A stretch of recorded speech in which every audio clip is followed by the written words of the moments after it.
Hello, everyone, and welcome to our Parent, Family, and Community Network webinar, Advocating for Brilliance. We're so excited that you've all joined us tonight, and we have some fantastic panelists who are ready to answer questions about how to advocate for your bright child.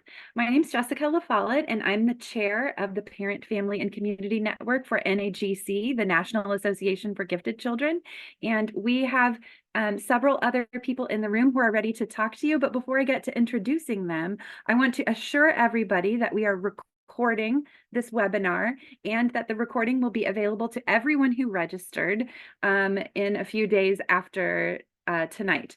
So we'll be sending that out to everyone who's registered. So we want to make sure we have plenty of time to get to your questions at the end, but we do have some prepared questions for our panelists at the beginning. And we've set this up so that you'll get to hear some of those important advocacy messages in part 1. And there's also going to be a follow-up to this webinar in part 2. So you may have noticed on the page where you registered that there are 4 webinars listed. The Parent, Family, and Community Network is really proud to offer 4 opportunities for people to interact and get together as parents of gifted children to ask questions. The first part and the last part are free and open to anyone to attend, and that's why we're happy that you're here tonight, whether you're an NAGC member or not. The 2 webinars that are happening this summer will be a little bit more casual, where everyone's going to bring ideas. We'll have a bit more open format in the Zoom room, and on those webinars, we are inviting NAGC members to attend for free, and we hope that maybe you'll consider joining NAGC if you're not already a parent member, and we will have information about how to join and a discount code on membership at the end of the webinar tonight. So without further ado, I would like to introduce our panelists and our moderator for tonight. First, I'd like, Callie, will you go ahead and give a wave? Callie Fedor is currently my chair-elect for the Parent, Family, and Community Network, and she's going to be our moderator tonight. She's from Pennsylvania, and she has been working with gifted children for a long time. And Callie, you'll have to remind me what university you're at right now. I teach with Commonwealth University. We just merged with 3 total campuses. So I'm on the Bloomsburg University campus, kind of towards central PA. Yes, working with teaching future teachers, right? And then our panelists for tonight, I'd like to start by introducing Dr. Christine Dietz. Christine, if you want to give a little wave. So Christine is joining us as past president of the Arkansas State Association, and as one of her many roles in the gifted world. She's also the associate director at the Mahoney Center for Gifted Ed at the University of Arkansas in Little Rock. And she's got some credentials behind her name. In addition to her doctorate, she's also a national board certified teacher in gifted and has been working for over 30 years in public schools supporting gifted children. She writes numerous articles as well, and you'll see her around doing all kinds of things, but parent advocacy is one of her specialties. Next, let's see, Simony St. Clair, if you want to give a wave. Simony is joining us from the gifted department in the Norwin School District. So she's been working in classrooms for a couple of decades, I think, and her doctorate's in educational leadership. She's immediate past president of the Pennsylvania Association for Gifted Education. So we have people coming to help you tonight from all over the country. She's also works as a director for SING, which is the social emotional needs of gifted children. I'm not sure if I'm saying that right, but it's a whole separate organization where they focus especially on social emotional needs of the gifted. So Simony's bringing that experience as well as her presentation experience on gifted advocacy, twice exceptionality, and equity. And finally, our third panelist, Tracy Elford. If you want to say hello, Tracy is coming to you from Kansas City. She's been an active parent advocate, not only served as the president of the Kansas Association for the Gifted, she's also been the leader of the largest parent group in the state, and currently works at a school and is the parent of 2 gifted children. And she speaks often and has spoken at the NAGC Leadership and Advocacy Conference before on the exact topics that we're talking about tonight, parent advocacy. So welcome to Christine and Simony and Tracy. Thank you so much for sharing your expertise. And now I'm going to let Callie take over as moderator. Thank you, Jessica. I did turn my video off because I was getting a message that my internet was unstable. We have storms happening, so hopefully no video will help me stay on live with everybody. So I'm excited to be able to moderate. So our first question tonight is, what typical laws and policies should parents expect to navigate for their gifted child? And we're going to start with Christine and then pop over to Tracy and round off the question with Simony. Christine, Well, what are your good thoughts? evening. Thank you, Callie, and thank you, Jessica. Thanks to everyone who's joining us right now. In the US, and I see we have some international visitors as well, but we're all brought together by love for our children and our passion for a gifted education. I'm a grandmother now, and when I started gifted education, the landscape was completely different than what we have now. Thank goodness for NAGC. Thank goodness for this network. Thank goodness for the educators who have joined us this evening. And I must say that I believe that parents would expect what I consider the top three issues to navigate. And you want to look for the policies around identifying children for gifted services. Once they're identified, what are those services? How many minutes? What options do we have for serving our children and for developing their talents? And then finally, who is serving our children?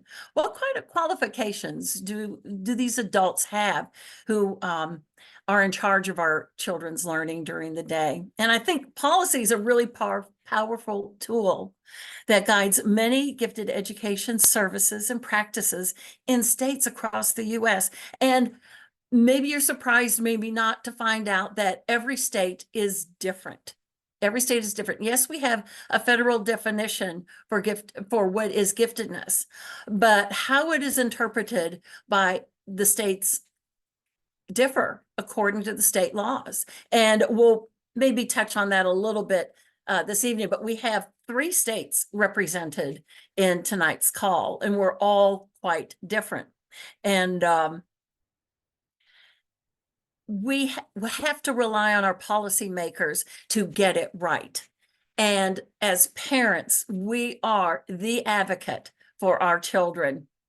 And so what are some of the guidelines we have for identifying gifted and talented children in our states? Well, you look for policy that hopefully requires multiple data points. It's not just a SMART test, but we want to see some elements of creativity, some skills, and some knowledge.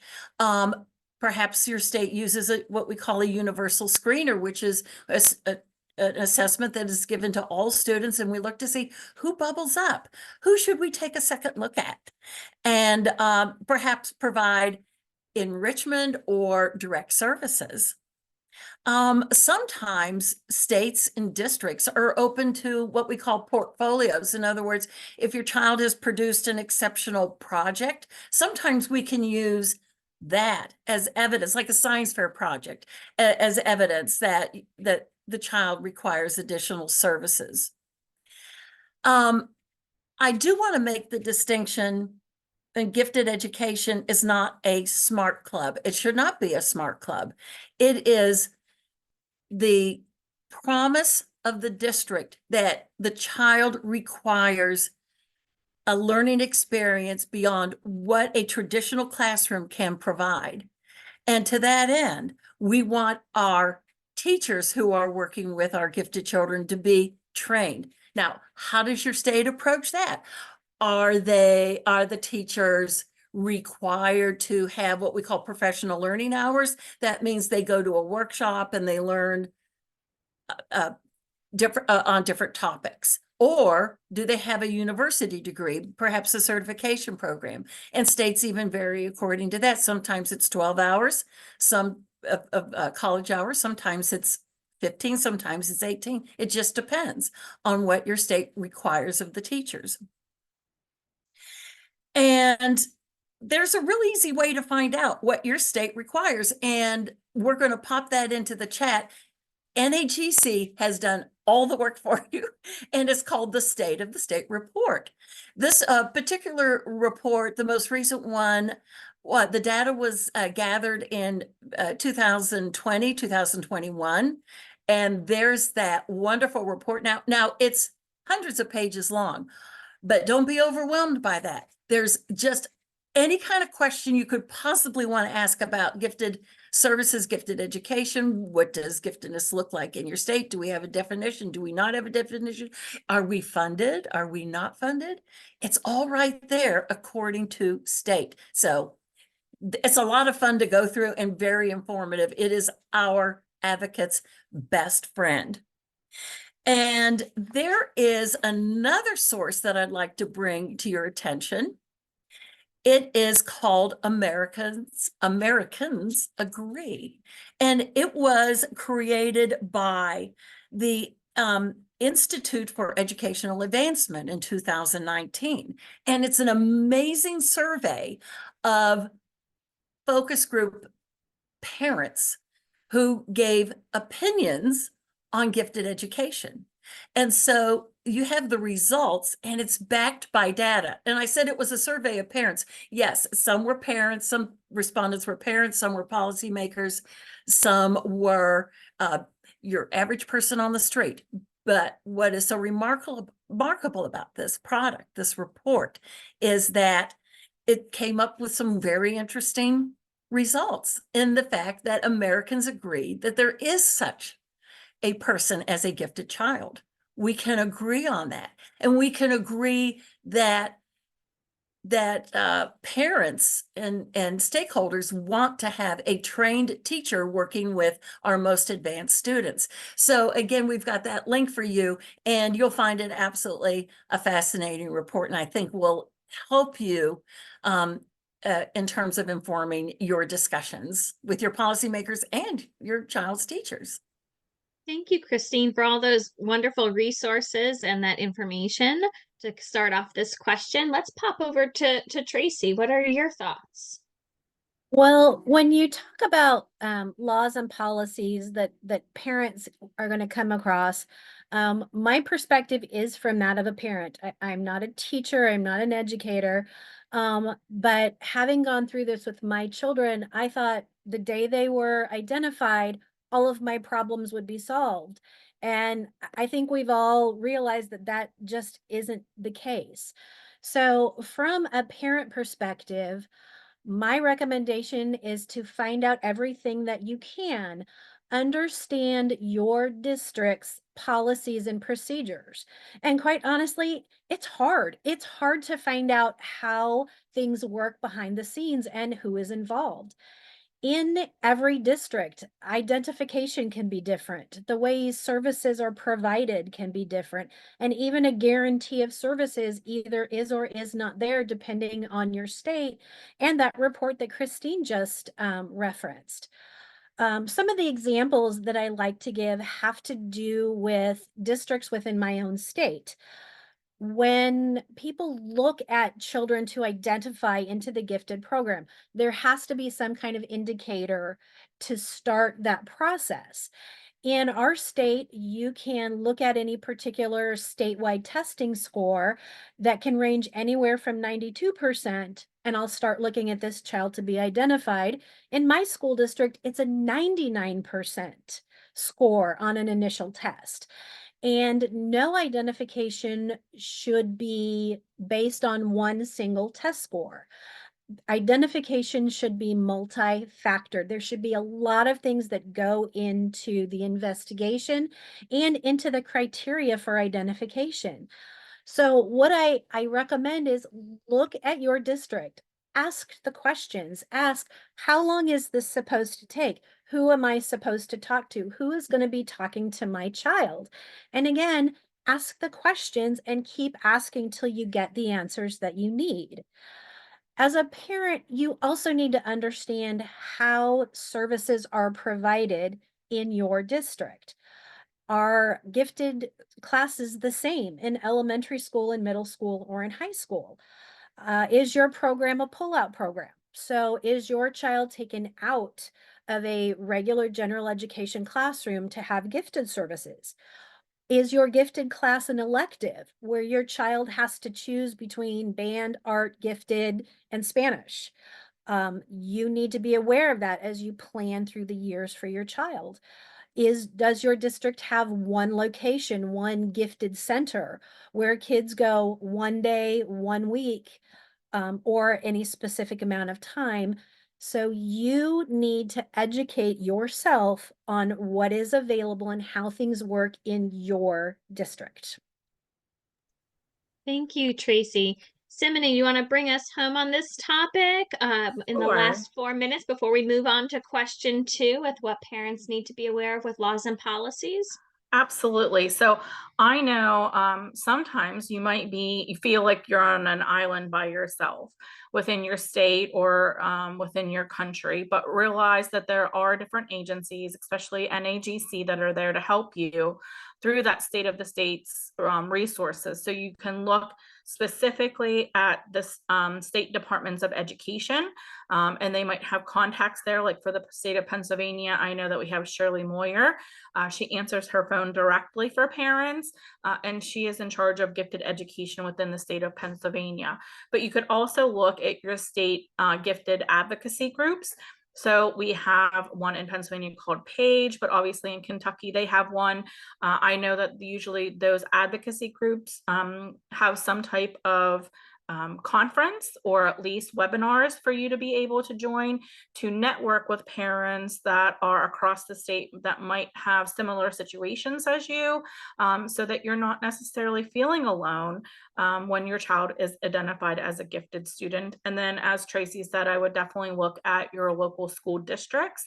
I know that my school district or each school district in the state of Pennsylvania has a comprehensive plan, and it outlines what gifted education is.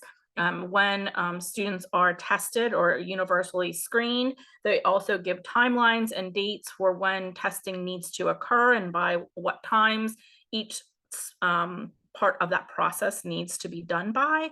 And obviously your teachers are one of the other advocates that could really help you start to kind of find your way through all of that information, and they can be your best allies.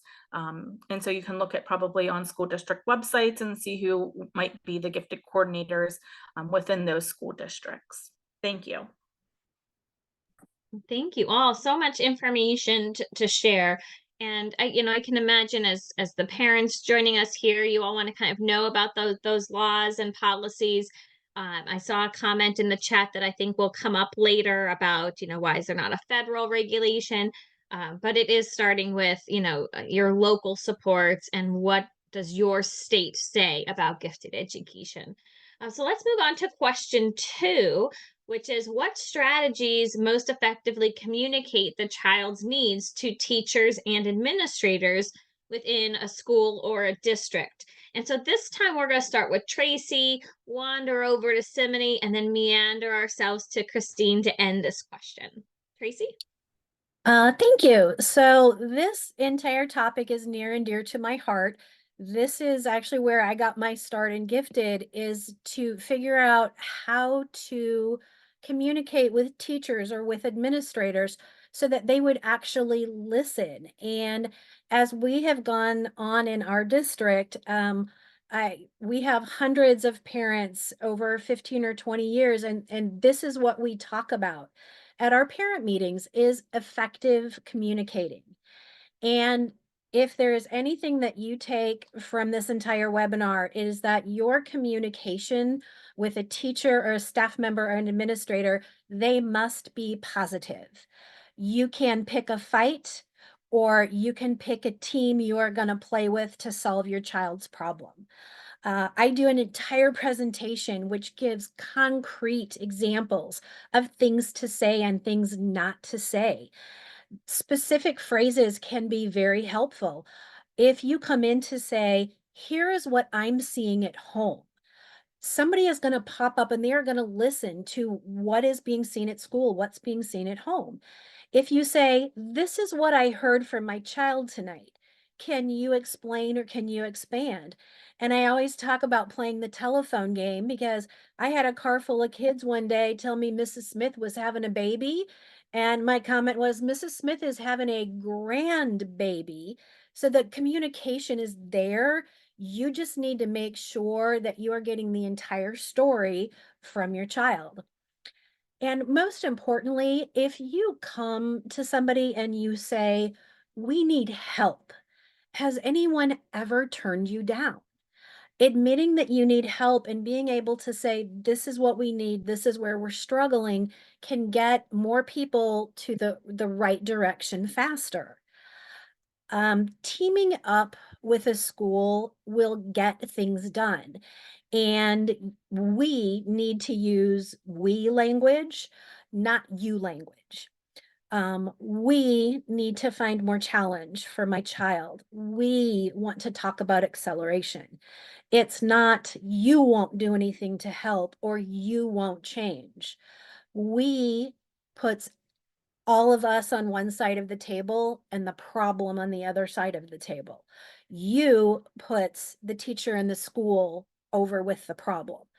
So the words that we choose and the words that we use matter. And so choose your words carefully, be part of the team and not part of the problem.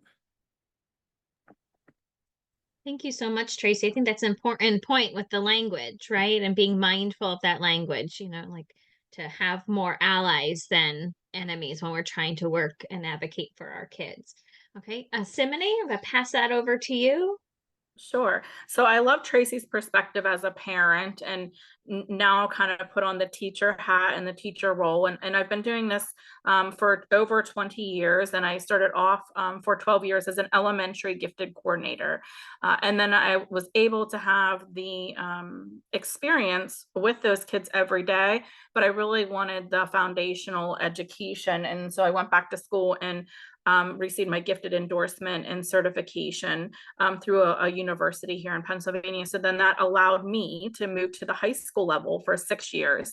And now I'm at the middle school for the first year within my 20 years of working with gifted ed. So it's all been in gifted ed.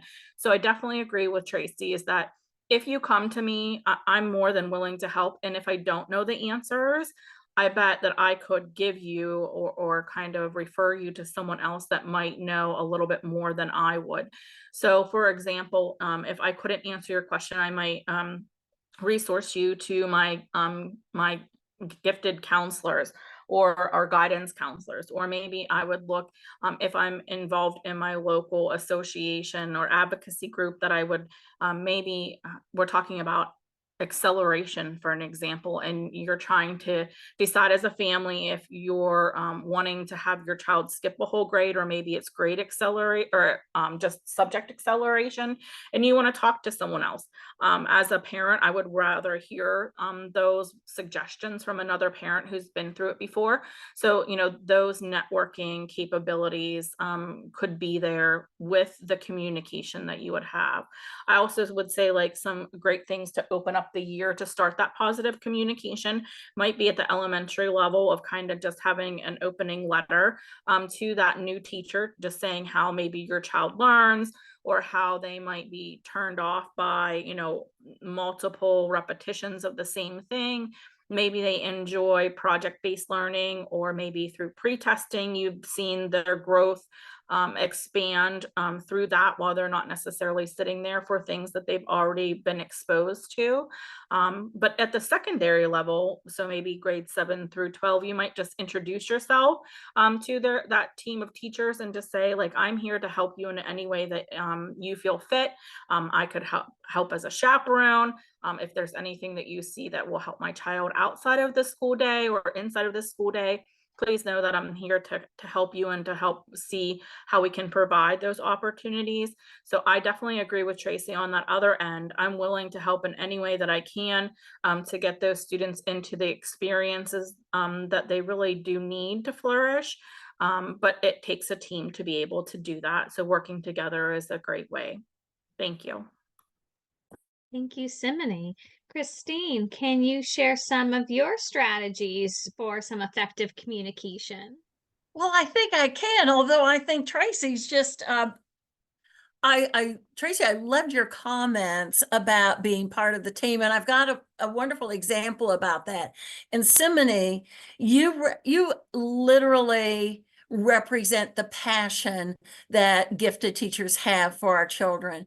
And I want to share my belief with us this evening that your typical gifted educator does not seek this line of work randomly.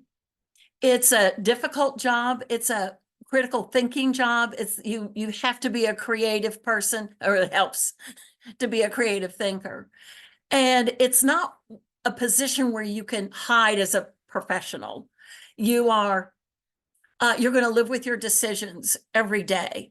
And reflecting on my over 40 years in education, it's not the children that I identified that stay with me. It's the children that I tend to ponder are the ones that I missed early in my career. They were right there. And because of either the policies of the school or my limited knowledge and experience, I missed them. I think the best news I can share is that we all do the best that we can under the circumstances at the time. And because we are a team, kids aren't going to get that far off track. Thank goodness. But I kind of took a very literal approach to this. Like, what's the best way to communicate? I'm telling you, the best way to communicate is even before school starts, the school year starts, meet the teachers face to face, and start that dialogue early in the year. Have them hear your tone, see your smile, know that you're part of the team, that you're there to support your child, advocate for your child, and that you as a parent recognize that the teacher is the gifted child's advocate within the school system. Then figure out what's the best way to continue communication, whether it's through text messages or emails. Remember, emails can take a tone, an unintended tone that can be sometimes misinterpreted. And then you're stuck cleaning up the email when you really just want to address the child's needs. So work the phones, go to those parent conferences, and meet the teachers nice and early and start those relationships. Be the person that the teacher loves to see at the end of the day. If you have a problem, go to the teachers with the problem, but also partner with them to find a solution.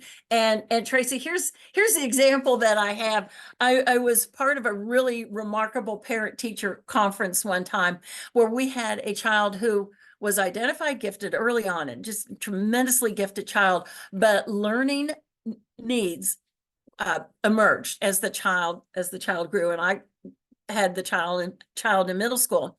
And so the conference went something like this. We started with 2 people in the room.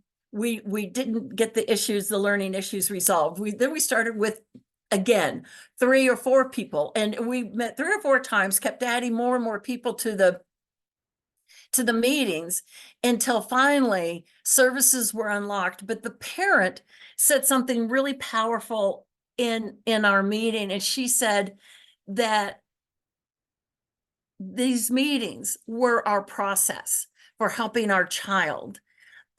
They could not do it alone. And what they were masterful at doing is helping the teacher understand that the teacher wasn't the problem, the parents were not a problem, that the child had a problem that the team needed to address together. And it was that teaming relationship, as Tracy and Simony talked about, is so important when we are advocating for our gifted kids. Yes, I think that my grandchildren and my children are the most gifted kids on the planet. And I love it when people agree with me. However, the teachers are working with lots of kiddos with lots of issues, plus probably running softball teams or a cheer team, or sometimes driving a school bus after school, and they do care about your child deeply, and they want to help you find solutions and help resolve any issues. Communication, just to wrap it up though, communication is key. Teachers are on your side. We believe in your child, and we want the very best for your child. Thank you, everyone. You all had some great tips there from all the different perspectives. And I think, we all agree that communication is critical and important. And, we have to work together as a team. So we have our last question, and then we can go to questions that have been coming up in the chat that Jessica's been looking at. And we're actually a little ahead of schedule, which means we have more time to address those questions in the chat, which is wonderful. So our last kind of tailored, prepped question is, how can parents help a gifted child overcome common challenges in the regular classroom, such as boredom, waiting, expectation to tutor other kids? I know my niece has been asked to do that, curriculum mismatches, and so forth. And so we're going to start with Simone, then go to Christine, and round out this question with Tracy. So Simone. Thank you. So I really think to begin, we have to think about each individual student, because they have their own unique interests as well as abilities in specific subject matters. So some might be an overall student who enjoys and excels at ELA, also math, science, and social studies. But we have other students that really might be just STEM focused or STEM minded, or they might really enjoy and be several grade levels above an ELA. The other component of that is really looking at the teacher's experience. So you have those two variables that start you off, because sometimes, depending on different states, and I know that in the state of Pennsylvania, gifted education is mandated but not funded. So we don't have criteria or expectations of teachers that are required. So at first, you might have some teachers that might need to learn a little bit, or maybe they've never, maybe they've been teaching for several years and they have never had a gifted student if they're in the rural area. So it's really, we talked about that communication piece. So it's really important, because parents oftentimes know how their child learns best. And so having that communication will help. So having those conversations with the teachers, maybe for examples, it could be pre-tests. So that way, if the student knows, maybe it's an introduction level of maybe 5 minutes of just a quick recall of the type of learning that they're going to do. And the child says, oh, I remember how to do that. And they can show what they know. They can move on to do more complex questions. So for example, I know in 4th grade, our students were doing double digit by double digit multiplication. And they didn't need to do 10 repetitions of that to understand how to multiply with decimals. So what I had them doing instead was they received the grocery ad for that week. And they had to use I gave them a budget, and they had to do a certain dinner for me. And so it had to have an appetizer, a main course, and a dessert for 4 people. And so they had to use their multiplication and in decimals of double digit decimals in a project-based learning application, because a lot of times gifted students will question why they need to learn specific things. And if we don't give them the answers, they can't then relate to it. So if you say, well, this is why, because you would need to know this if you only have a $20 bill going into the grocery store, and you don't want to be embarrassed when you get to the checkout aisle and not have enough money. We need to make sure that you're able to at least estimate and how to solve those math problems. You also could have choice boards for the students. So maybe I know spelling is often a struggle for gifted students, because working with those words 5 days a week until that test on Friday, they might not enjoy writing that word 5 times the first day, putting it in a sentence the second day of the week. And so giving them choice and ownership and how they show what they know can give those students empowerment and feel like they're engaged in their learning. So I would say that those are some of the things that I would suggest for overcoming those challenges within the classroom. Pre-test, project-based learning, and choice boards would be my three. But there's a lot that you could potentially Google because not all, it's not a one fit all kind of approach for students that are gifted. And so we want to make sure that we find something that allows them to be engaged and that they feel that their ownership in their learning is there for them to kind of push through any boundaries that they might have to continue to strive. Thank you so much. I know choice boards is something I teach menus to my university students as a way to bring in a variety of options and levels of learning for kids within that inclusive environment when you have such a wide range of kids that you're trying to work with. So I appreciate you mentioning that because that's one thing I teach my university teachers. Christine, you are next. Yeah. So Simony, you just listed off like the greatest teaching tools ever. Those choices are what make learning so much fun, not only for the teacher, but also for the students. I've got a little different take on it as normally. Parents, I teach my children, my own children, because we struggled with these issues of boredom in the classroom. I had one who was very verbal. I had one who was extremely introverted. And the verbal one, of course, was in trouble all the time for talking in class. And we had to figure out strategies for holding back that opinion and just wanted to visit. That was part of his giftedness. And it served, actually, you need to know, it served him well. He can speak as an adult and communicate well. My advice is control the things that you can control.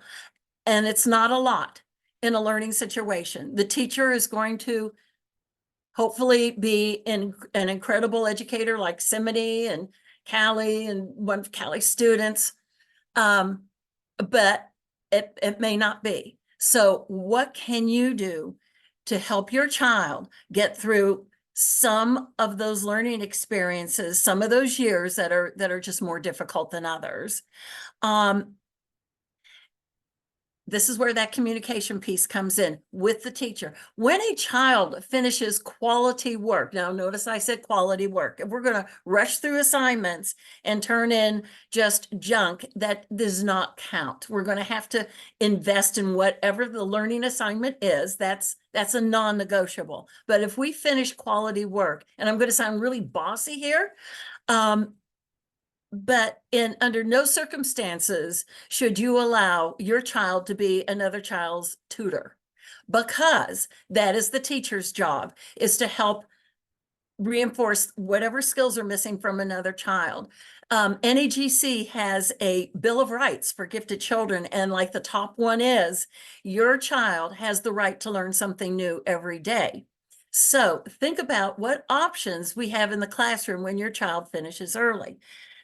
Do they have permission to read? Can they go on their iPad? Can they go onto their device? Can they go to, it used to be the go-to was go to the library and read a book or have a book, pull it out, write something, draw something. And in the case of one of my own kids, he would just sit there. I told him, sit there and tell yourself a story, make up stories, because he was in control of that. Sitting in his seat, finished work, while everybody else was trying to catch up with him, he made up incredible stories that he would tell me later at home over dinner or when we were finished with homework. So there's things that we can control within ourselves. And as adults, think about how you get through meetings sometimes. What do you do? What are some of your coping skills to get through some of the quiet and less exciting moments of your day? That's what we have got to help our children deal with and develop those skills nice and early so they can serve them well as an adults. And I saw a interesting question flash across the bottom. What happens when you've got a mismatch? I think we definitely want to talk about that as a panel, so I won't address it now. But I think another belief that I have now on this side of teaching is that when your child is doing group work, collaborative or cooperative work, suggest to the teacher, to the educator, that it's okay for your child and you would prefer your child to work with other high ability students. I feel your child has the right to work with his or her intellectual peers. And how are we going to do that if we're not given opportunities to work with someone who challenges me intellectually or challenges your child intellectually? Or heavens forbid that you are the family that has the one gifted child who actually produces the project at the end of the week. So we just want to have those kind of safeguards in place and make sure that your child is learning something new every day. Thank you so much, Christine. Yes, absolutely. Making sure our kids are getting something meaningful out of their, participation in school is key, especially when our kids feel like they're bored or not being challenged. We want them to be motivated to come to school. So if we can, have one thing that they are able to walk away with, can help them come back the next day. Absolutely. Tracy, do you want to bring us home on this topic? And then we'll see what Jessica has cooking in the chat for you all. I hope so.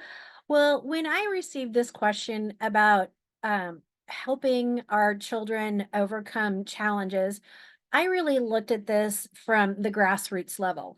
And as a parent, this is so hard. This is the hardest thing with parenting a gifted child in a school, is that we want our children to learn. We want them to be challenged, but we also want them to enjoy learning.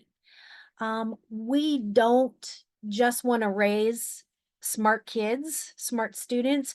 We need to raise good people.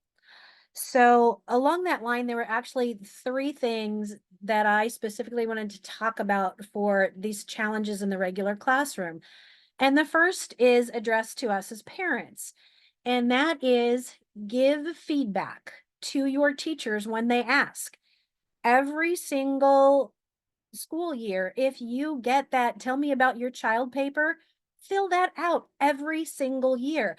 That is your opportunity to say, hey, my kid hates the first 2 weeks of school the most because it's all review from last year and they have a way better memory than I do.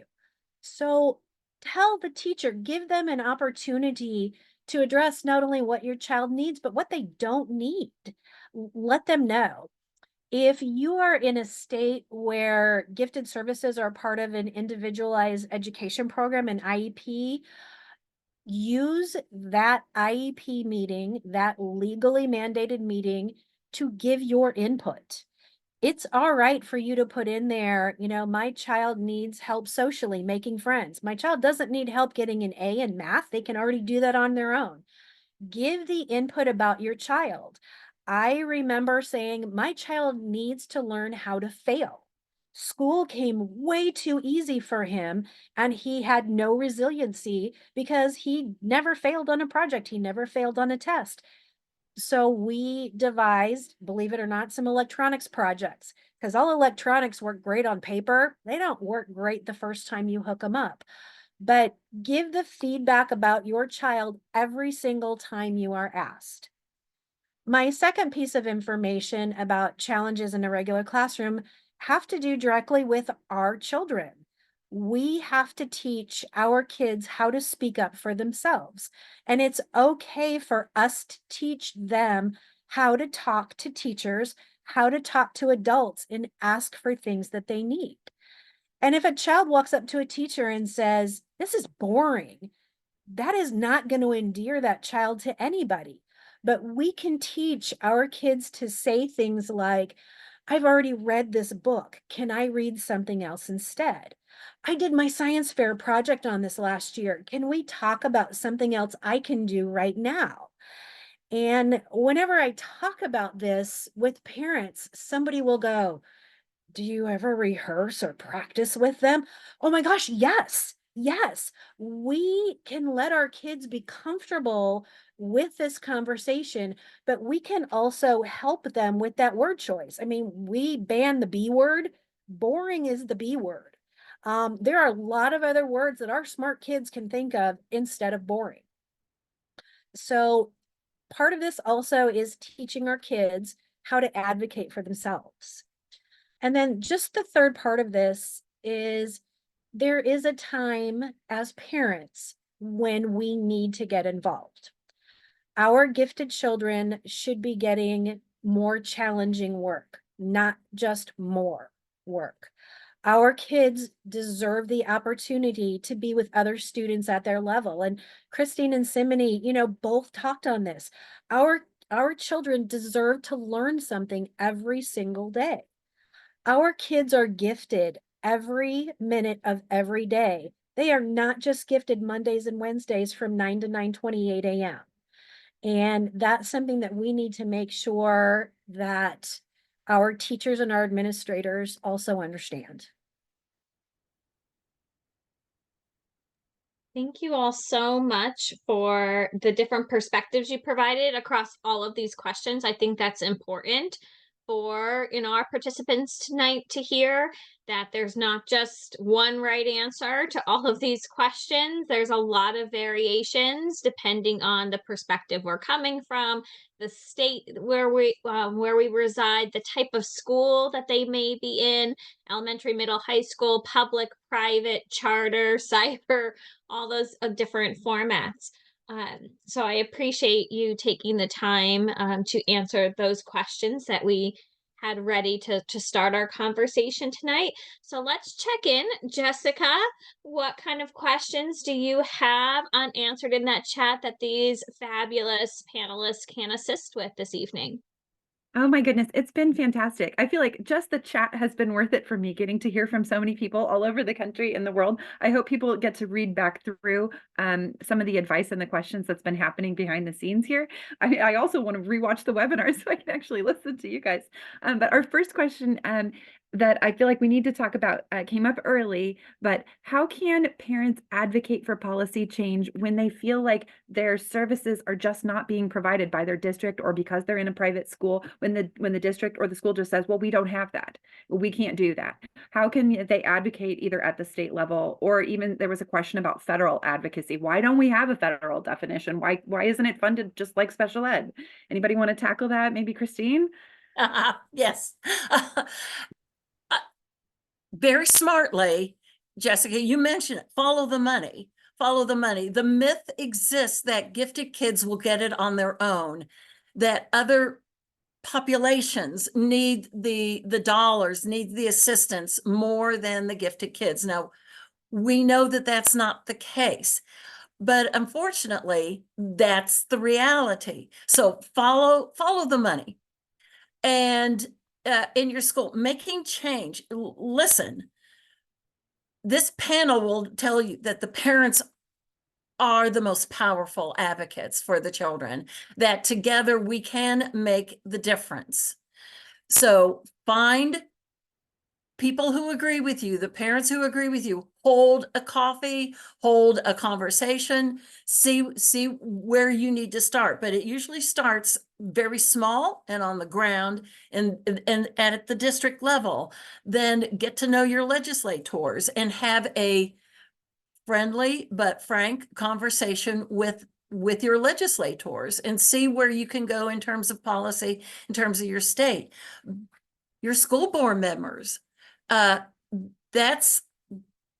the decision makers for your school district, and the superintendent answers to the school board. If you want to make real change, run for the school board. We see a lot of parent advocacy across the nation. Parents are quite empowered these days. We are listening as educators to parents. So start local, be focused, and follow through. Every single one of our state advocacy groups started with a group of parents. Love that, Christine. Thank you. Parents can change the world. We can. Is any of our other panelists want to tackle that question, or should I bring up another one? I don't mind chiming in on this one. And I heard this old adage that, one person saying something is just one person, two people saying it is a waltzing team. But when you get to 3 or 10 or 30, you have got a group with some sway. And if you look purely, at the numbers from a mathematical perspective, you have one gifted teacher. And if a gifted teacher is saying, we need more, a lot of times the impression is that person is just looking after their own job. But a gifted teacher who has 50 students who have 2 parents, now you're talking 100 people. And if there are 30 schools in your district, now you're talking 3,000 parents. And the more voices that say, we are here, we are here, we are here, just like the Who's, the better response and the better listening that you get. And parents have the numbers over an individual teacher, or an individual administrator. The parents have the loudest voices and the most sway when we use our voices together. Thank you, Tracy. And I would Um, agree with that. I would say that, find a way to have a seat at the table.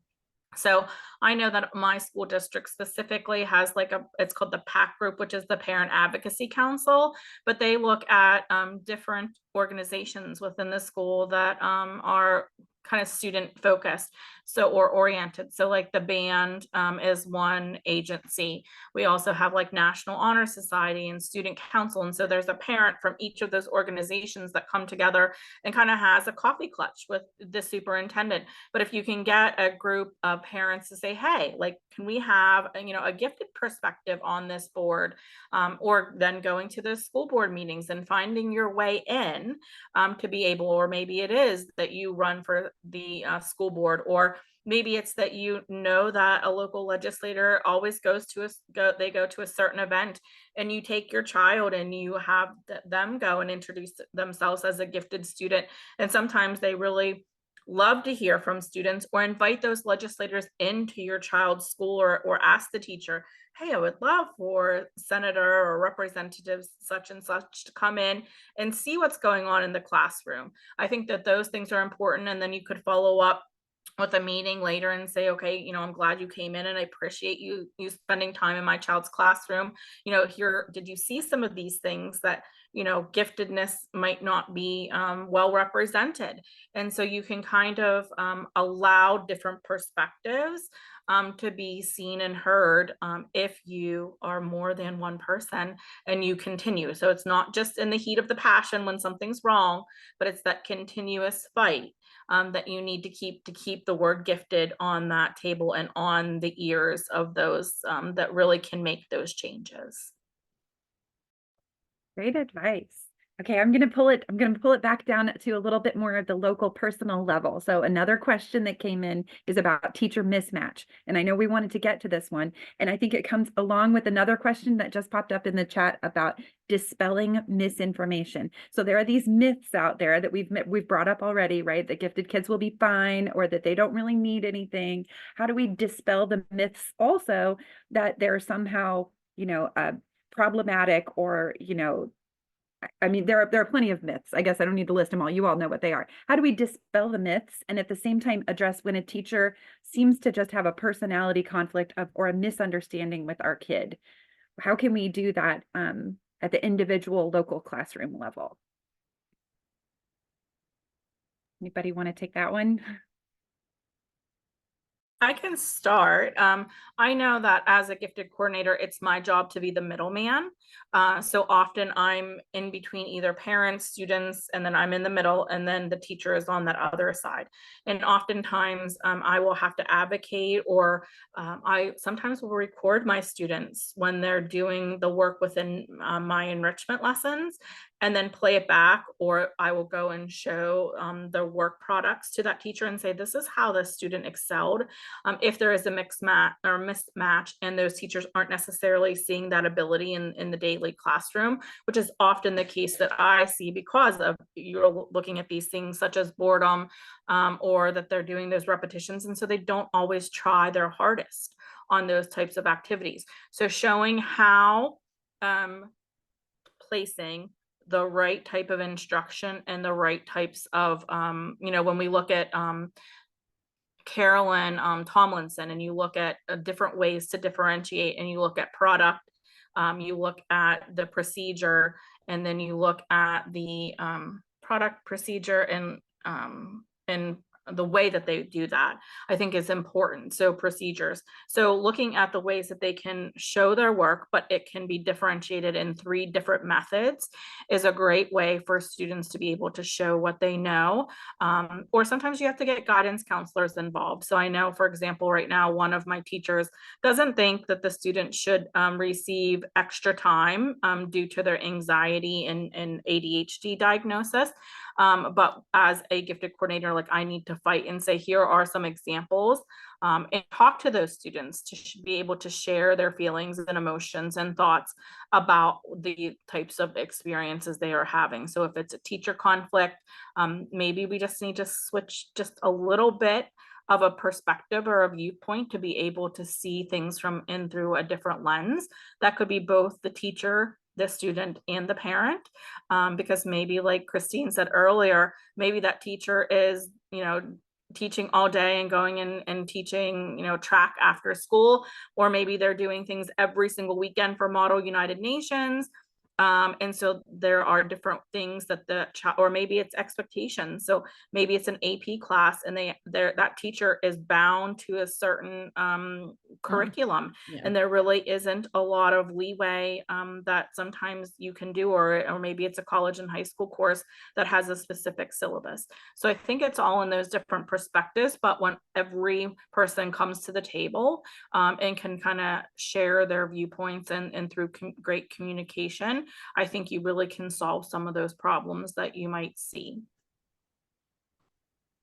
And that's a really great point. I just want to add to that. I'm guessing that question, it applies more, perhaps in an elementary situation where there's a teacher mismatch, because it can be a really long year when you've got a gifted child in a classroom and it's all day experience. Middle and high school, we're moving. And so it'll be over in 45 to 90 minutes, right? I've lived through those experiences, both as a parent and as a teacher. And so my suggestion is figure out who is the best advocate for your child to speak to the teacher. You've got a lot of emotion in the game. So is there a person who could perhaps explain your child's situation better to the teacher?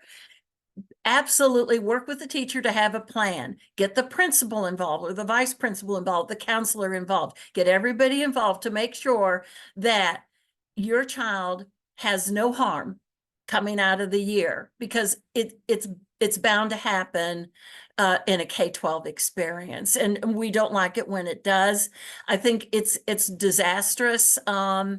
It can be disastrous when a child is pulled from a classroom. Principals really don't like to do that because it sends the wrong message across the community. Again, we're going to work with the hand that we're dealt. Find people who can advocate for your child, and find some strategies that work. Sorry, it's not an easy answer. It's not an easy answer, and it's hard when your child is unhappy. Yeah. And I like to go back to the communication and honestly the chain of command. And part of the discussion has to be with your child about, what's the mismatch, because there's a difference between, they mark everything wrong on my paper, but not on somebody else's, or he doesn't like me. He doesn't like me. I'm sorry. That's a perception. That is not an action in a classroom.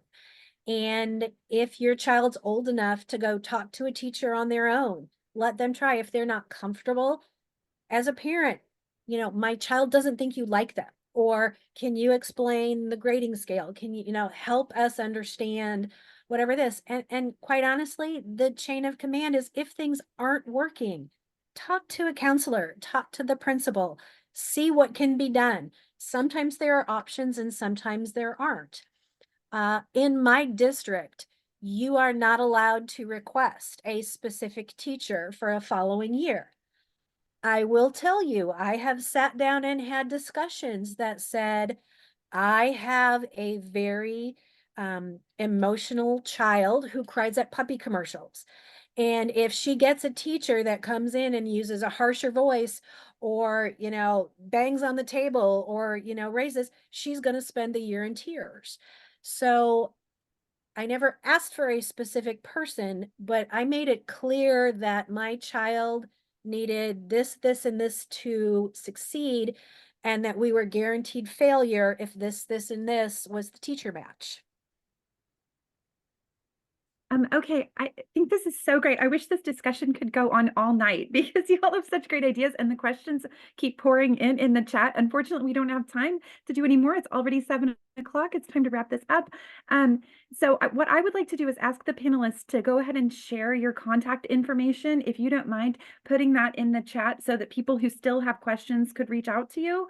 While they're doing that, I would like to just share again that we're continuing this series. So there will be 2 more webinars this summer, one in April and then another one in July. And then we're having part 2 in September. So if you're interested in joining us again, they will be coming back around. Also, we are recording this. If you didn't already hear this, the recording will be sent to everyone who is a registered attendee tonight. And finally, I'd like to see if Megan can put up a slide on the screen about NAGC. And just so you all know, the Parent, Family, and Community Network is part of NAGC. And if you are interested in joining NAGC, if you might not already be a member, parents get a significant discount already on membership in NAGC. And because you are here tonight, NAGC is offering you an additional discount. Parents, you are the best advocate for your gifted child, and NAGC is here to help you find resources and community that you might need. So with $20 off the parent member dues, you can use that code on the screen, which will be available for the next few weeks. And this information will also be sent out with the recording. As a parent member, you do get access to the Parent, Family, and Community Network, and you also get quarterly publications. So if you haven't already seen, we have an awesome magazine that comes out once a quarter for parents, like specific articles about parenting gifted children. The last one in December was about Twice Exceptional. So you people out there who had questions about Twice Exceptional, it's in there. Social emotional questions get addressed all the time in here. And our very next webinar is about social emotional issues too. So again, thank you to everyone who attended tonight. I hope you enjoyed it, found it beneficial. And thank you to our amazing panelists and to Callie as our moderator. And I hope that you will join us all again next time. Good night, everyone.